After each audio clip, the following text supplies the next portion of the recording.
أعوذ بالله من الشيطان الرجيم بسم الله الرحمن الرحيم فلما جهزهم بجهازهم جعل السقاية في رحل أخيه ثم أذن مؤذن أيتها العير إنكم لسارقون قالوا وأقبلوا عليهم ماذا تفقدون صدق اللہ العظیم۔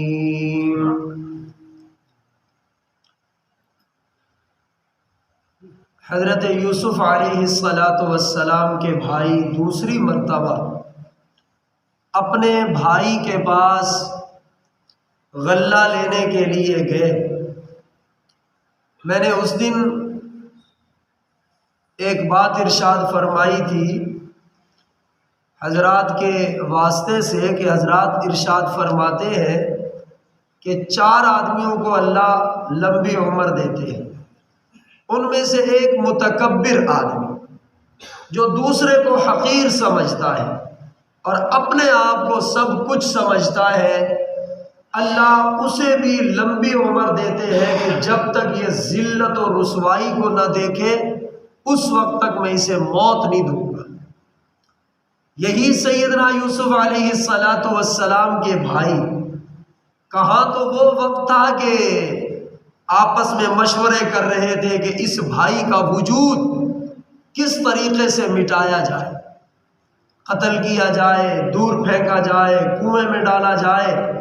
لیکن میرے رب کے عجیب فیصلے ہیں، آج وہی بھائی سامنے فقیر بن کے کھڑے ہیں اور جسے کنویں میں ڈالا تھا وہ امیر اور بادشاہ بن کے ان کو خیرات دے رہا ہے۔ اللہ کے بھی عجیب فیصلے ہیں۔ بہرحال حضرت یوسف علیہ السلام نے حکم دیا کہ ان کا سامان تیار کرو۔ سامان تیار ہو گیا، یہ فلاں بھائی کا بورا ہے، یہ فلاں کا بورا ہے، یہ فلاں کا غلہ ہے، وہ لائن وار ایسے رکھوا دیے اور ان کو حضرت یوسف علیہ السلام نے مشغول کر کے جلدی سے اپنا پیالہ اٹھایا اور اٹھا کر کے بنیامین کے سامان میں رکھ دیا اور اوپر سے اس بوری کو بند کرا دیا، کہا جاؤ بھائی۔ اب یہ بھائی اپنا سامان اٹھا کر کے، غلہ اٹھا کر کے یہ روانہ ہوئے۔ ابھی کچھ دیر دور ہی گئے تھے کہ پیچھے سے کسی نے جا کر کے آواز دی، او قافلے والو، ہمارے بادشاہ کا پیالہ گم ہو گیا ہے، بادشاہ کا پیالہ گم ہو گیا ہے، تم چور ہو۔ انہوں نے قسم اٹھا دی کہ اللہ کی قسم ہم تو چور نہیں ہیں۔ انہوں نے کہا دیکھو تلاشی لے لیتے ہیں۔ تو ان بھائیوں کو بڑا اطمینان تھا کہ چونکہ ہم نے چوری نہیں کی، انہوں نے بھی جلدی سے کہہ دیا جی ٹھیک ہے آپ تلاشی لے لو۔ تلاشی شروع ہو گئی۔ حضرت یوسف علیہ السلام نے ادھر سے شروع کیا۔ پہلے بنیامین کا سامان نہیں کھولا، پہلے باقیوں کی تلاشی لی۔ تلاشی لیتے لیتے لیتے لیتے آخر میں آ کر کے بنیامین کا جب سامان کھولا تو اس میں سے وہ پیالہ برآمد ہو گیا۔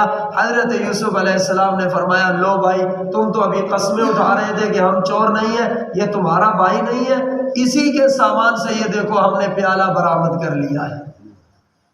فرمایا فلما جہزہم بجہازہم، پھر جب تیار کر دیا ان کے لیے، بجہازہم ان کا سامان سفر ان کو تیار کر دیا، جعل السقایۃ فی رحل اخیہ، رکھ دیا پینے کا پیالہ فی رحل اخیہ، اپنے بھائی کے سامان میں۔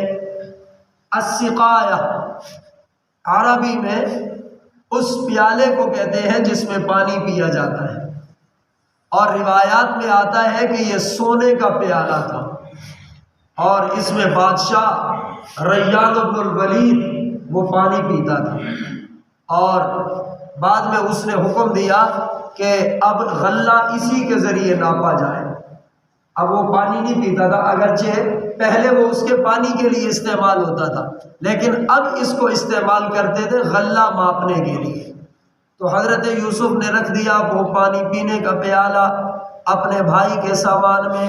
ثم اذن مؤذن، پھر پکارا ایک پکارنے والے نے، مؤذن پکارنے والا، اعلان کرنے والا۔ تو یہ جو اذان دینے والا ہوتا ہے یہ بھی دراصل پکار رہا ہوتا ہے، حی علی الصلاۃ، آ جاؤ نماز کی طرف، حی علی الفلاح، ارے آ جاؤ کامیابی کی طرف، میں بھی آ گیا ہوں تم بھی آ جاؤ۔ مؤذن پکارنے والا، یہ اللہ کو بہت پسند ہے، جو آ کر کے اللہ کی تکبیر اور پھر اشہد ان لا الہ الا اللہ کہہ کر اللہ جل جلالہ کی توحید کی گواہی، اشہد ان محمد رسول اللہ کہہ کر آقا کریم صلی اللہ علیہ وسلم کی رسالت کی گواہی دیتا ہے، تو یہ اللہ کو یہ آواز بڑی پیاری لگتی ہے، اس لیے اس کو کہا جاتا ہے مؤذن۔ مؤذن کا معنی اعلان کرنے والا، پکارنے والا۔ تو پھر پکارا ایک پکارنے والے نے، ایتھا العیر، او قافلے والو، انکم لسارقون، یقیناً یقیناً تم چور ہو۔ اب یہ تو حیران ہو گئے۔ قالوا، وہ بولے، واقبلوا علیہم، ان کی طرف رخ کر کے یہ بولے سارے بھائی بیک زبان ہو کر، ارے کیا ہو گیا، ہمیں چور کہہ رہے ہو، ماذا تفقدون، تمہاری کیا چیز گم ہو گئی؟ تم نے ڈائریکٹ چیز کا بھی نہیں بتایا اور تم نے ہمیں چور ہی ڈکلیئر کر دیا کہ تم چور ہو، ذرا بتاؤ تو صحیح، ماذا تفقدون، تمہاری چیز کیا گم ہوئی ہے؟ اب اس اعلان کرنے والے نے، قالوا، انہوں نے بتایا، وہ بولے، نفقد صواع الملک، ہم نہیں پا رہے بادشاہ کا پیمانہ، غلہ ماپنے کا جو پیمانہ ہے وہ ہمیں نہیں مل رہا، اور وہ تمہاری روانگی سے پہلے موجود تھا، جس وقت تم روانہ ہوئے ہو اسی وقت وہ گم ہوا ہے، اس لیے ہم کہہ رہے ہیں کہ تم چور ہو۔ نفقد، ہم نہیں پاتے، ہمیں نہیں مل رہا، صواع الملک، بادشاہ کا پیمانہ۔ اور یہ تو انہوں نے پہلے تھوڑا سا دھمکایا اور پھر تھوڑا سا ذوق بھی دلایا، کہہ رہے کہ او قافلے والو سنو، جو کوئی وہ پیالہ تلاش کر کے لائے گا ہم ایک اونٹ کا وزن اور مزید بطور انعام کے بھی دیں گے۔ یعنی تھوڑی سی پہلے سختی کی اور پھر تھوڑا سا پھر نرمی کا پہلو بھی دکھایا کہ کسی طریقے سے یہ مان جائے۔ وَلِمَنْ جَاءَ بِهِ حِمْلُ بَعِيرٍ، اور جو شخص اس کو لائے گا اس پیالے کا، حمل بعیر، اس کو ملے گا ایک بوجھ، اونٹ کا ایک بوجھ ملے گا، وَأَنَا بِهِ زَعِيمٌ، اور میں اس کا ضامن ہوں۔ اعلان کرنے والے نے کہا میں اس کا ضامن ہوں، میں لے کے دوں گا، ایک اونٹ کا بوجھ لے کر کے، ایک اونٹ کے برابر غلہ لے کر کے میں دوں گا، بس تم ذرا میرے ساتھ تلاشی دلوا دو کہ وہ ہے کس کے پاس۔ قالوا تاللہ، یہ بولے اللہ کی قسم، لقد علمتم ما جئنا لنفسد فی الارض، یقیناً تمہیں معلوم ہے ہم نہیں آئے تھے زمین میں فساد کرنے کے لیے، ہم کوئی زمین میں فساد کرنے کے لیے تو نہیں آئے۔ تاللہ، اللہ کی قسم۔ دیکھیے، ایک تو بلا ضرورت قسم نہیں اٹھانی چاہیے، بلا ضرورت۔ بعض لوگوں کی عادت ہوتی ہے ہر بات پر قسم قسم قسم، حالانکہ اس میں بڑی احتیاط کرنی چاہیے، اور اگر قسم اٹھانی بھی پڑے تو پھر اللہ کے نام کی قسم اٹھا سکتے ہیں۔ جاہل لوگ بیٹے کے سر پہ ہاتھ رکھ دیں، مجھے اس پتر کی قسم، یہ جاہلانہ بات ہے۔ قسم صرف اللہ کی اٹھانی ہے اگر ضرورت پڑ جائے، ورنہ عام عادت نہیں ہونی چاہیے۔ اور یہ بھی عجیب تجربہ سے ثابت ہے، تجربہ سے، کہ جو زیادہ قسمیں اٹھاتا ہے اکثر وہ جھوٹا ثابت ہوتا ہے۔ اس لیے عام مشہور ہو گیا ہے کہ جو زیادہ قسمیں اٹھاتا ہے سمجھو یہ مشکوک ہے خود۔ اس لیے ایک عام روٹین نہیں بنانی چاہیے، اللہ کا نام ہے، عظمت سے لینا چاہیے، اس کو کھیل مذاق نہیں بنانا چاہیے کہ ہر معمولی بات پر جی مجھے اللہ کی قسم ہے، مجھے اللہ کی قسم ہے، نہ۔ اور بلکہ یہاں تک کہا گیا کہ اگر کسی نے جھوٹی قسم کھائی جان بوجھ کر، آقا فرماتے ہیں اسے قیامت کے دن جہنم میں غوطہ دیا جائے گا۔ کہ تو نے جھوٹی قسم اٹھائی ہے؟ یہ نہیں ہے، یہ اللہ کو بہت ناپسند ہے کہ نام ہمارا لے کر کے لوگوں کو غلط بیانی کرتے ہو، لوگوں کے سامنے جھوٹ بولتے ہو۔ ہاں اگر کوئی آدمی قسم اٹھا دے کہ میں اللہ کی قسم یہ کام کروں گا، ایک ہے کہ وہ قسم اٹھا دے کہ میں نے یہ کام نہیں کیا، وہ ماضی کی، تو اگر تو وہ جھوٹا ہے تو اس کو جہنم میں غوطہ اور بہت بڑا گناہ ہوگا۔ لیکن اگر کسی نے قسم اٹھائی کہ اللہ کی قسم میں یہ کام کروں گا، پھر وہ نہ کر سکا تو پھر اس کو کفارہ دینا پڑتا ہے، پھر اس کو قسم کا کفارہ ہے، وہ قسم کا کفارہ ہے 3 روزے رکھنے، 3 روزے یا 10 مسکینوں کو کھانا کھلا دے تو اس کی وہ قسم کا کفارہ ہو جائے گا۔ اور اگر کوئی کسی جائز کام کو نہ کرنے کی قسم اٹھا لے، اللہ کی قسم میں کھانا نہیں کھاؤں گا، اللہ کی قسم میں یہ سالن صاف حلال مال ہے یہ نہیں کھاؤں گا، اللہ کی قسم میں نماز نہیں پڑھوں گا، یہ چیزیں اگر کسی نے کسی جائز کام کو نہ کرنے کی قسم اٹھا لی، اللہ کی قسم میں اپنے ابو سے آئندہ بات نہیں کروں گا، تو پھر حضور کا حکم یہ ہے قسم کو توڑ دے اور اپنی قسم کا کفارہ دے دے، 3 روزے رکھ لے، لیکن یہ نہ جی میں اب نہیں بول سکتا، میری مجبوری ہے کیونکہ میں بولوں گا تو میری قسم ٹوٹ جائے گی۔ حضور صلی اللہ علیہ وسلم فرماتے ہیں کہ اس موقع پر قسم توڑنا لازم ہے، اپنی قسم کو توڑ دے اور وہ کام کر لے اور قسم کا کفارہ دے۔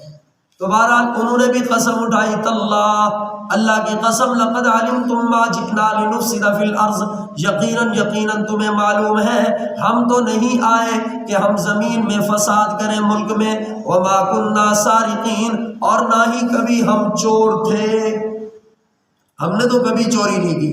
قالوا، وہ بولے، فما جزاؤہ ان کنتم کاذبین، پھر کیا سزا ہے اس کی اگر تم جھوٹے نکلے، تو پھر سزا کیا ہے تم خود بتاؤ۔ دیکھیے اس وقت ملک مصر میں چور کی سزا یہ تھی کہ جتنی وہ چوری کرتا اس کی ڈبل قیمت چور سے وصول کی جاتی تھی، ڈبل قیمت۔ مثلا کسی نے اگر 100 روپے کی چوری کی ہے تو مصر کا قانون یہ تھا کہ اس سے 200 روپے لیتے تھے، اور وزر اور اس کی مار پٹائی بھی ہوتی تھی۔ اور سیدنا یعقوب علیہ السلام کی شریعت میں چور کی سزا یہ تھی کہ جتنی اس نے چوری کی ہے اتنا پھر اس کو مالکوں کی خدمت اور غلامی کرنا پڑتی تھی۔